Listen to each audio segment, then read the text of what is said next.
Happy கேரன் வணக்கம். இன்றைக்கி நம்ம கருவேப்பிலை கொத்தமல்லி வச்சு சூப்பராக ஒரு தொக்கு இப்போது white rice, curd rice, dosa, idli, ரொட்டி எல்லாத்துக்குமே சூப்பராக எப்படி பண்ணலான்னு பார்க்கலாங்க.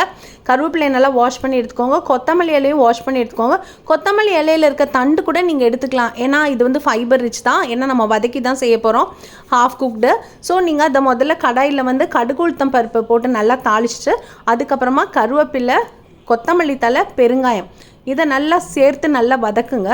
அதுக்கப்புறம் மிளகாய் வத்தலை தனியாக எடுத்து அதையும் வதக்கி தனியாக வச்சுட்டு மிளகாய் வத்தல் உப்பை முதல்ல நீங்கள் மிக்சியில் போட்டு நல்லா கிரைண்ட் பண்ணிக்கோங்க. அதுக்கப்புறமா கருவேப்பிலையும் கொத்தமல்லியும் நம்ம வதக்கி வச்சுருக்கோம் இல்லைங்களா, அதையும் வெல்லமும் சேர்த்து நல்லா அரைச்சி எடுத்துக்கோங்க. அதுக்கப்புறமா நீங்கள் இதை வந்து நல்லெண்ணெய் போட்டு ஒயிட் ரைஸில் கலந்து சாப்பிட்லாம், இட்லி தோசைக்கும் வச்சு சாப்பிட்லாம், கர்ட் ரைஸ்க்கும் சாப்பிட்லாம். முடி வளர்ச்சிக்கு ரொம்ப நல்லது, haemoglobin rich, lot of vitamin and mineral. சந்தோஷமாக சாப்பிடுங்க. உணவே மருந்து. நன்றி.